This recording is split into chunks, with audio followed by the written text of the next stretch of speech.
Hi, so this is an excerpt that I would like to read from The Doctrine and Ritual of High Magic by Eliphas Levi. This is the book here, and I've gone through it a couple of times, and I think I grasp it's divided into two books. The first book is The Doctrine that he released back in, let's see if I can get the date right. It's probably written here in the intro. It was in the 19th century, 1854, I believe. He released that first, and then he released The Ritual of High Magic. Now, I've enjoyed the first book more than the second. I'm not a practitioner of magic, but I do like studying the theory of occult sciences and magic. However, the introduction to the second book... One second, I think my cat's trying to get out.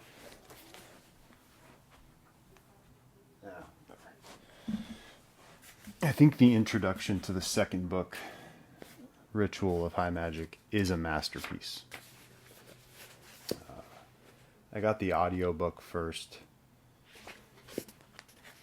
and now I have the book physically, and I have listened and read this numerous times, but I'd like to read it to you. I like reading this out loud. That's the main reason I'd like to put this up on YouTube. But yeah, without further ado, here it is. Introduction to the Ritual of High Magic. Do you know the old queen of the world, who continually walks without ever tiring? All debauched passions, all egoistic pleasures, all the unbridled forces of humanity, and all its tyrannical weaknesses precede the avaricious proprietor of our valley of suffering, and, with sickles in hand, her untiring minions perform their eternal harvest. The queen is as old as time, but she hides her skeleton under the remains of the beauty of women from whom she steals away their youth and their loves. Her head is adorned with cold hair which is not her own, from the hair of Berenice, all brilliant with stars, to the hairs, whitened before their time, that the executioner cut from the head of Marie Antoinette. The spoliator of crowned foreheads has decorated herself with the remains of queens. Her body is pale and icy, and is covered with tarnished jewels and tattered shrouds. Her bony hands, overloaded with rings, hold diadems and chains, scepters and bones, gemstones and ashes. When she passes, doors open of their own accord. She enters and goes through walls. She penetrates right up to the alcove of the kings. She comes to surprise the spoliators of the poor in their most secret orgies. She sits at their table and pours them drink, sneers at their songs with her gumless teeth, and takes her place as the impure courtesan who hides behind the curtains. She likes to lurk near pleasure seekers as they fall asleep. She searches out their caresses as though she were hoping to warm herself in their embrace, but she freezes all whom she touches and is never warmed herself. Sometimes, however, she seems taken by a giddiness. She no longer walks about slowly.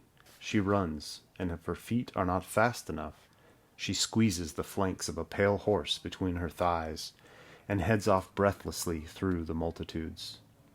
With her gallops, murder on a red horse, wildfires, spreading from its smoking mane, fly before it, as it flaps its red and black wings, and famine and pestilence follow behind it, step for step, on sick and scrawny horses, gathering the rare ears of wheat she had forgotten in order to complete her harvest.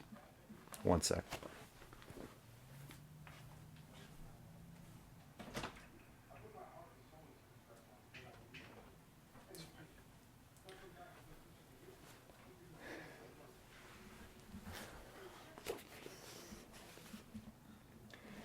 Behind this funeral cortege comes two small children shining with smiles and life, the intelligence and love of the century to come, the double genius of humanity which will soon be born.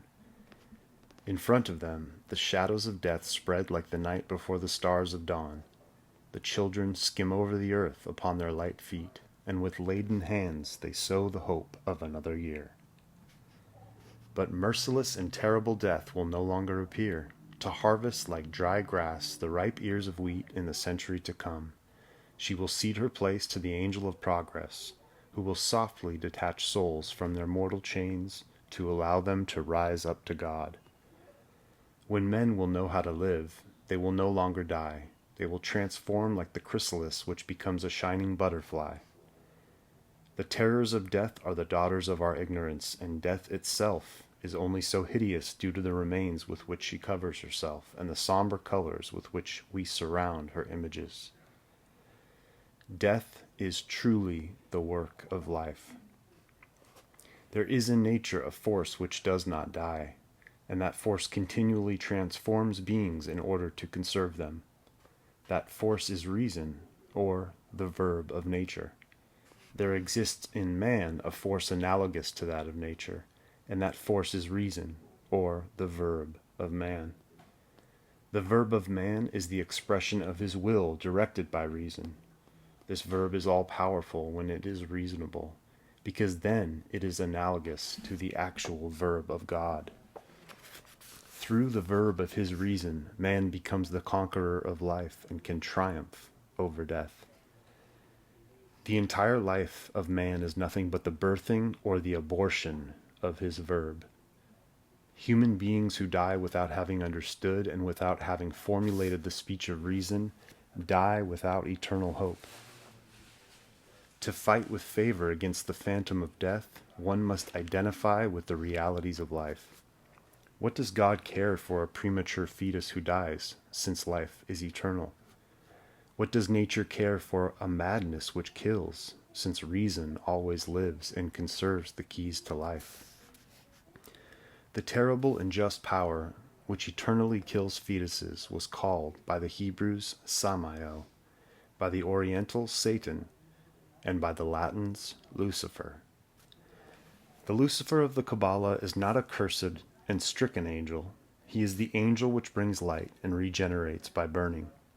He is to the angels of peace that which the comet is to the peaceful stars of the constellations of spring. The fixed star is beautiful, radiant, and calm. She drinks the celestial aromas and looks upon her sisters with love. Dressed in her splendid robe and with her forehead decorated with diamonds, she smiles and sings her canticle of the morning and the evening. She enjoys an eternal rest which nothing can trouble, and she walks solemnly without leaving the position assigned to her among the sentinels of light. The errant comet, however, all bloody and disheveled, rushes up from the depths of the heavens. She dashes across the peaceful spheres like a war chariot between the ranks of a procession of virgins.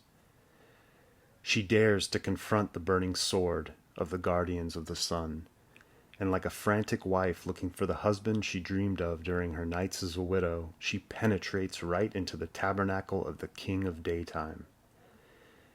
Then she escapes, exhaling the fires which devour her and dragging behind her a long blaze. The stars pale at her approach. The constellations of sheep, which graze on the flowers of light in the vast countryside of the sky, seem to run from her terrible breath. The great council of the stars is assembled, and their consternation is universal. The most beautiful of the fixed stars is at last given the task of speaking in the name of all the heavens, to offer peace to the vagabond messenger. "My sister," she says, "why do you trouble the harmony of our spheres? How have we wronged you? And why, instead of wandering haphazardly, don't you fix yourself like us at your position in the court of the sun? Why don't you come sing the evening hymn with us, dressed like us in a white robe, which is attached at our chests with a diamond clip? Why do you float about across the vapors of the night, your hair flowing with fiery perspiration? Oh, if you took a place among the daughters of the heavens, how beautiful you would appear! Your face would no longer be inflamed by the fatigue of your incredible racing. Your eyes would be pure, and your smiling face would be white and vermilion like that of my happy sisters. All the stars would know you, and rather than fearing your passage, they would rejoice at your approach, because you would be united with us by the indestructible links of universal harmony, and your peaceful existence would be but only one voice more in the canticle of infinite love. And the comet then answers the fixed star. Do not believe, my dear sister, that I wander about in search of adventure and trouble the harmony of the stars. God has traced my path like he has yours, and if my course appears uncertain and wandering, it is because your rays do not extend far enough to be able to embrace the contour of the ellipse which was given to me as my career. My flaming hair is the beacon of God. I am the messenger of the suns, and I dip into their fires in order to share them along my route with young worlds who do not yet have enough warmth, and with aging stars who are cold in their solitude. If I tire in my long voyages, if I have a less graceful beauty than yours, if my finery is less virginal, I am none the less, like you, a noble daughter of the heavens. Leave to me the secret of my terrible destiny. Leave to me the horror which surrounds me, and curse me if you cannot understand me. It shall not stop me from completing the work which has been imposed upon me, and I shall continue my course under the impulsion of the breath of God. Happy are the stars who rest and shine like young queens in the peaceful society of the universe. I am the outcast who always travels and whose patrimony is the infinite. They accuse me of setting fire to the planets which I warm, and of frightening the stars that I light up. They blame me for troubling the harmony of the universe because I do not turn about their particular centers, and because I link them to each other by fixing my gaze toward the unique center of all the suns. Be reassured, therefore, my beautiful fixed star. I do not come to take away your peaceful light. On the contrary, it is for you that I exhaust my life and my heat. May I disappear from the skies when I will have consumed myself. My end will then be rather beautiful.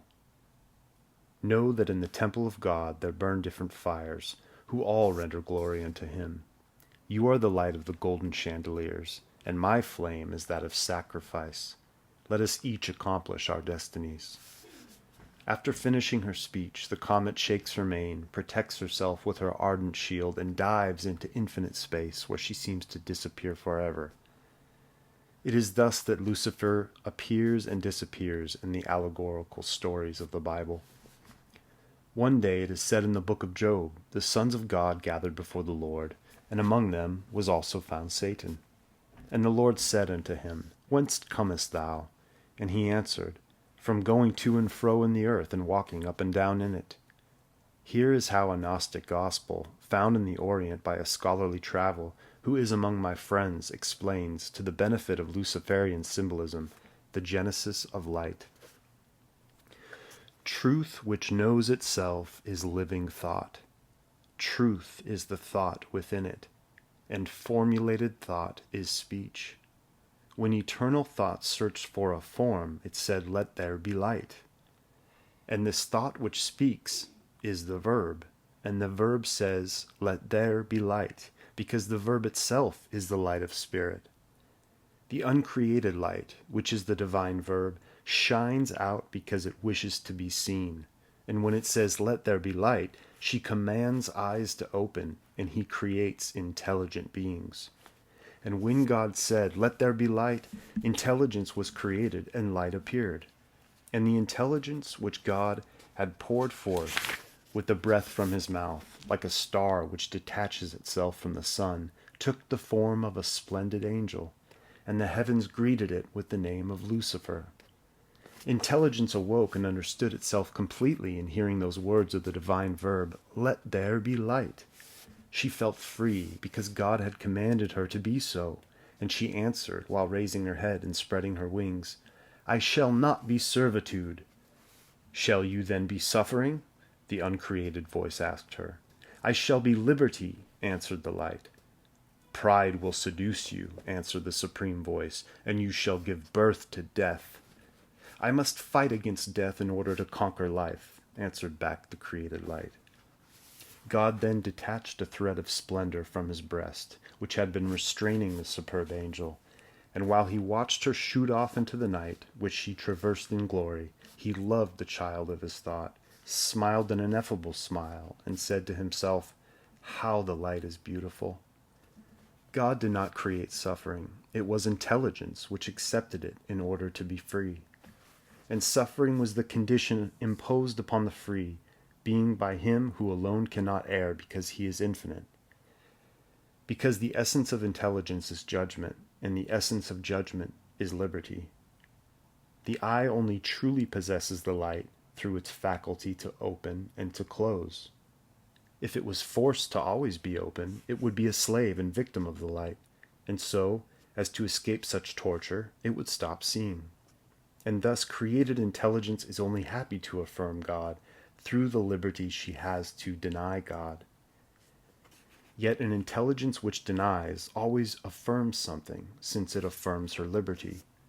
That is why blasphemy glorifies God, and that is why hell was necessary for the happiness of heaven. If the light was not pushed back by the shadow, there would be no visible forms. If the first angel had not confronted the depths of the night, God's birthing would not have been completed, and the created light would not have separated from the essence of light. Never would intelligence have known the goodness of God if she had never lost it. Never would the infinite love of God have broken out into the joys of his mercy if the prodigal child of heaven had stayed in the house of her father. When all was light, light was nowhere. It filled the breast of God, who was working to give birth to it. And when he says, "Let there be light," he allows for the night to repel the light, and for the universe to arise from chaos.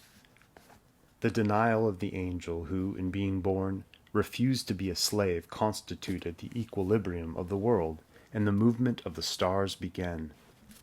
And the infinite space admires this love of liberty, which is immense enough to fill the void of eternal night and strong enough to withstand God's hatred. But God could not hate the most noble of his children, and he only had her feel his anger in order to confirm her power.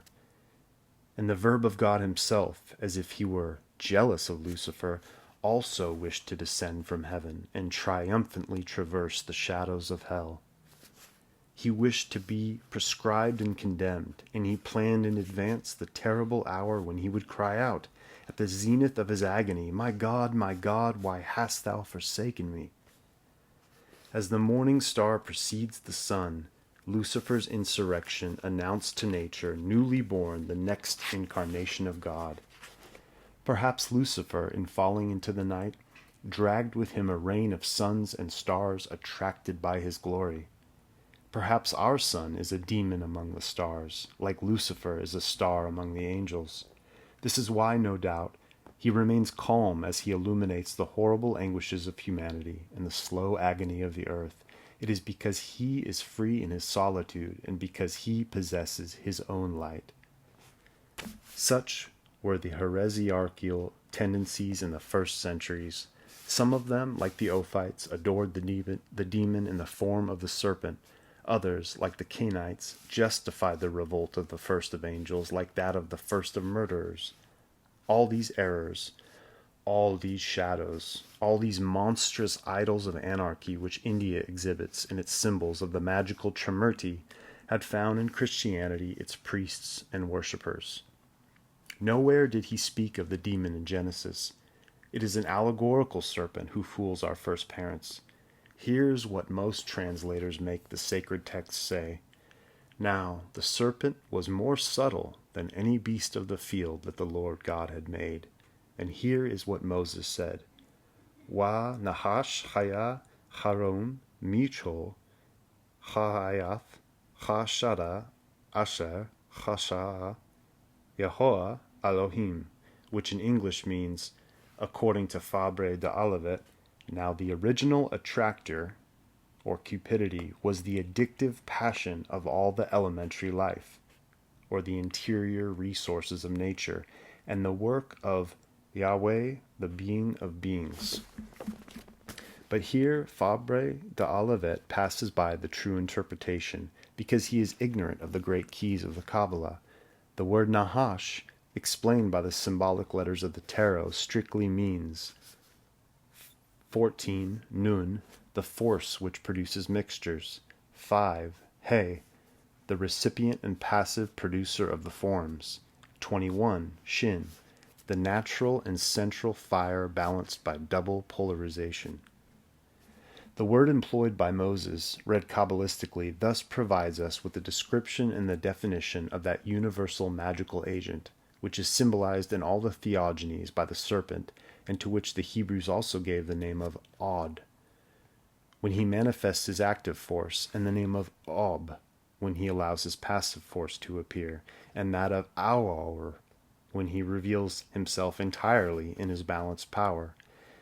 As producer of the light in heaven and of gold among the metals, there is therefore the ancient serpent who envelops the world and who rests his devouring head at the foot of the Virgin, the symbol of initiation, at the foot of that Virgin who presents a small, newborn child for the adoration of the mages and receives from them in exchange for this favor gold, myrrh, and incense.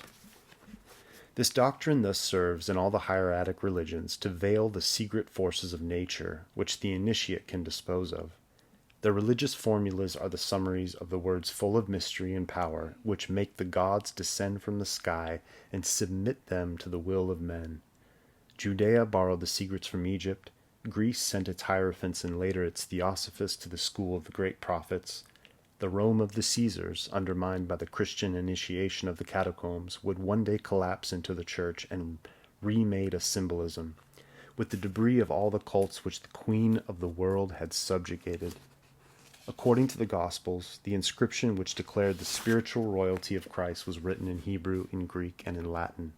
It was the expression of universal synthesis.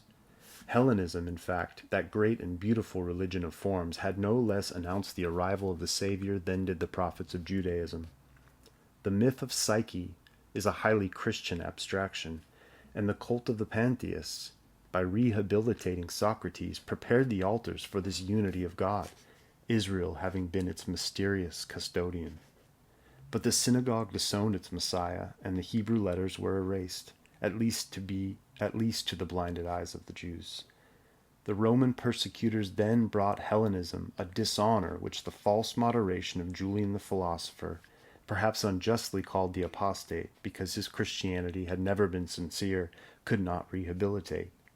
The ignorance of the Middle Ages then came and opposed its saints and virgins to the gods, the goddesses, and the nymphs. The profound meaning of the Hellenistic symbols were less understood than ever. Greece herself not only lost the traditions of its ancient cult, but separated herself from the Latin Church, and thus, in the eyes of the Latins, the Greek letters were erased, and the Latin letters were erased in the eyes of the Greeks. Thus the inscription on the cross of the Savior disappeared entirely, and only mysterious initials remained. The initials INRI, standing for Iusus Nazarenos Rex Iodoerum, Jesus of Nazareth, King of the Jews, play a central role in many schools of Christian Kabbalism and occultism. But when science and philosophy, reconciled with faith, will reunite into one all the different symbols, then all the magnificence of the ancient cults will bloom again in the memory of men by proclaiming the progress of the human spirit in understanding the light of God. But of all future progress, the greatest will come from he who, in placing the keys of nature in the hands of science, will forever enchain the hideous phantom of Satan, and in explaining all the exceptional phenomena of nature, destroy the empire of superstition and stupid credulity. Credulity.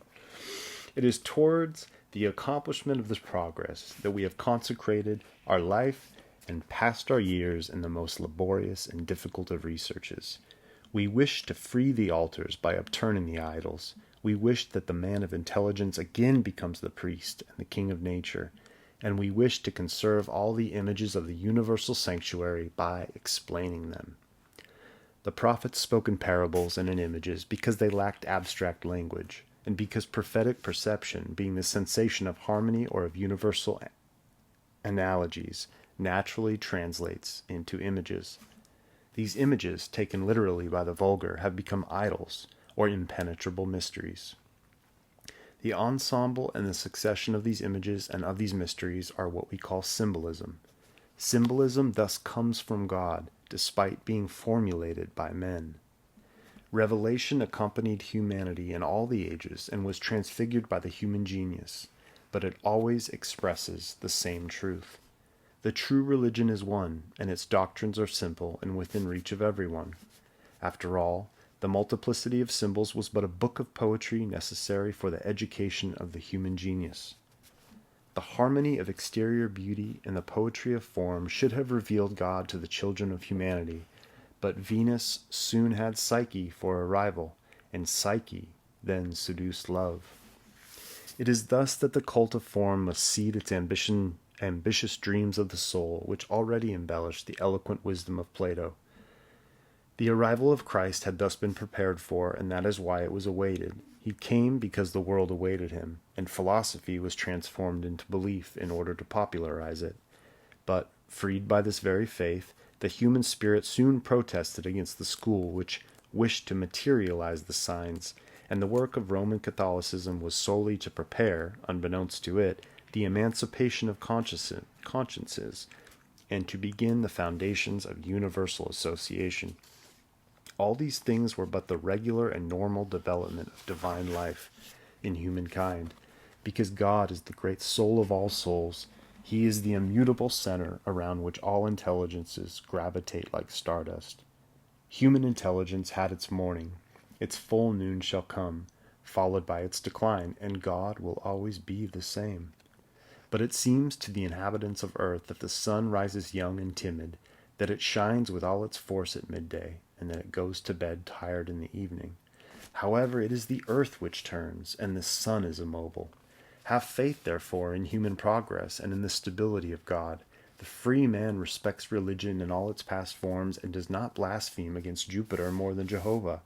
He still pays tribute with love to the shining image of the Pythian Apollo and finds he has a fraternal resemblance with the glorious visage of the resuscitated Redemptor.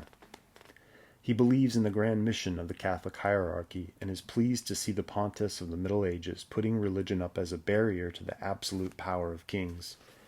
But he protests alongside the revolutionary centuries against the enslavement of conscience which the pontifical keys intended. He is more Protestant than Luther, because he does not believe in the infallibility of the Augsburg Confession, and is more Catholic than the Pope because he is not afraid that religious unity could be broken by the malice of the royal courts. He trusts in God more than in the politics of Rome for the salvation of the unified idea. He respects the old age of the Church, but he is not afraid that it will die. He knows that an apparent death will be a transfiguration and a glorious assumption. The author of this book makes a new appeal to the mages of the Orient, that they shall come and once more recognize the divine master whom they greeted in his cradle, the great initiator of all the ages. All his enemies have fallen, all those who condemned him are dead, those who persecuted him have lain down forever, and he is still standing. Envious men joined against him, they all agreed on a single point, divisive men united to destroy him. They made themselves into kings, and they proscribed him. They made themselves into hypocrites, and they accused him. They made themselves into judges, and they sentenced him to death. They made themselves into hangmen, and they executed him. They made him drink hemlock. They crucified him. They stoned him. They burnt him, and they threw his ashes to the wind. And then they yelled in terror. He was standing before them, accusing them with his wounds and striking them down with the radiance of his scars. They believe they butchered him in his cradle at Bethlehem, but he is alive in Egypt. We drag him up the mountain to throw him off. Crowds of his assassins gather in triumph, already in expectation of his certain death. A cry is heard. Is that not him who has just been broken upon the rocks below the precipice? They pale and look at one another, but he, calm and smiling with pity, passes amongst them and leaves. Here is another mountain they have just tainted with his blood. Here is a cross and a sepulchre. Soldiers guard his tomb. Fools, the tomb is empty, and he whom they believe dead walks peacefully between two travelers on the road to Emmaus. Where is he? Where does he go? Warn the masters of the earth. Tell the Caesars that their powers are threatened. By whom? By a poor man who does not even have a stone upon which to lay his head. By a man of the people condemned to the death of a slave. What an insult! What folly! No matter.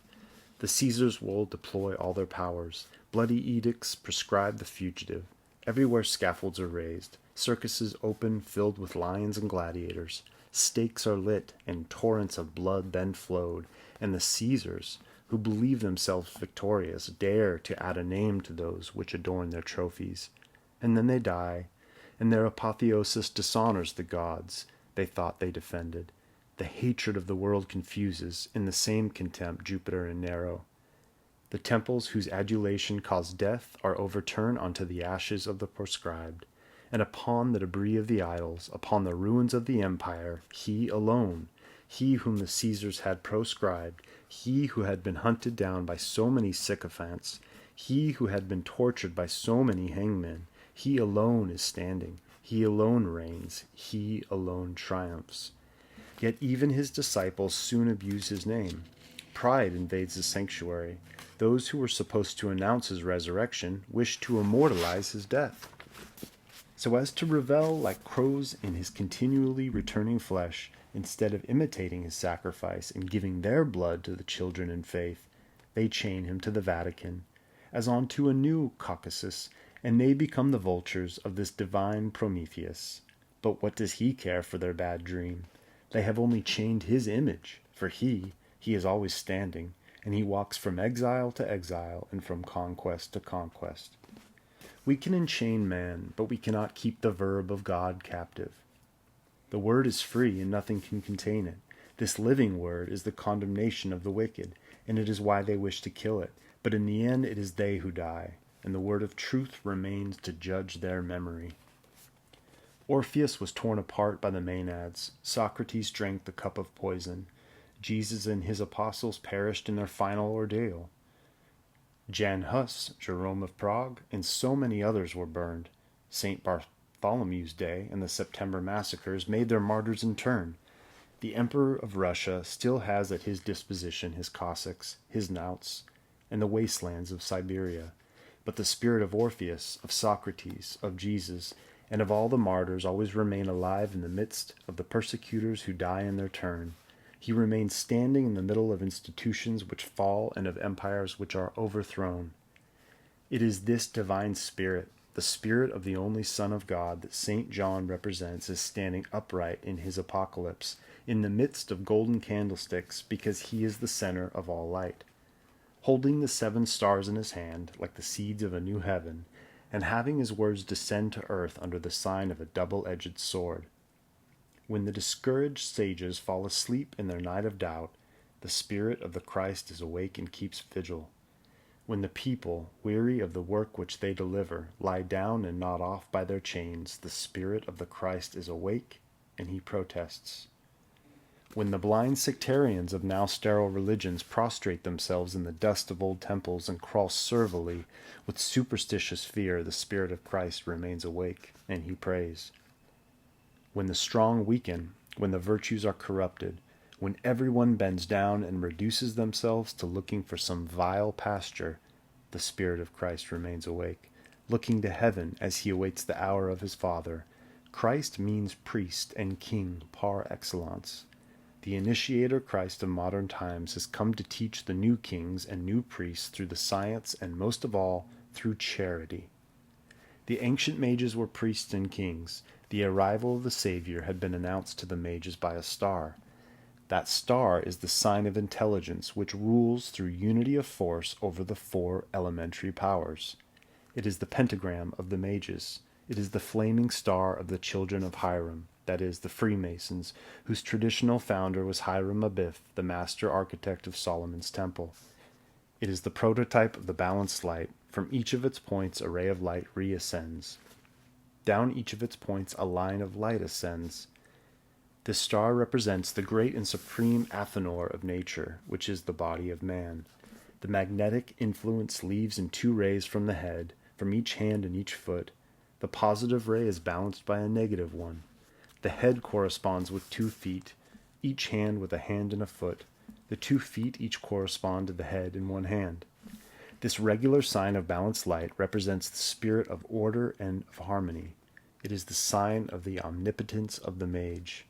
Yet this same sign, if broken or irregularly drawn, represents astral intoxication, abnormal projections and deregulations of the great magical agent, and in consequence, enchantments, perversity, madness, and this is what mages call Lucifer's nightmare. Signature. There exists another seal which also represents the mysteries of light. It is the seal of Solomon. The talismans of Solomon had on one side the imprint of a seal, whose figure we have already provided in our doctrine. On the other side was a seal which was in the following form. This is the hieroglyphic theory of the composition of magnets and represents the circulatory law of lightning. We enchain the unruly spirits by showing them either the flaming star of the pentagram or the seal of Solomon, because we thus make them see the proof of their madness, and at the same time threaten them with a sovereign power capable of tormenting them and calling them to order. Nothing torments the wicked more than good. Nothing is more odious to madness than reason. But if an ignorant operator makes use of the signs without understanding them, he is a blind man who speaks of the light to the blind. He is a donkey who wishes to teach children to read. If the blind lead the blind, said the great and divine Hierophant, they both fall together into the abyss.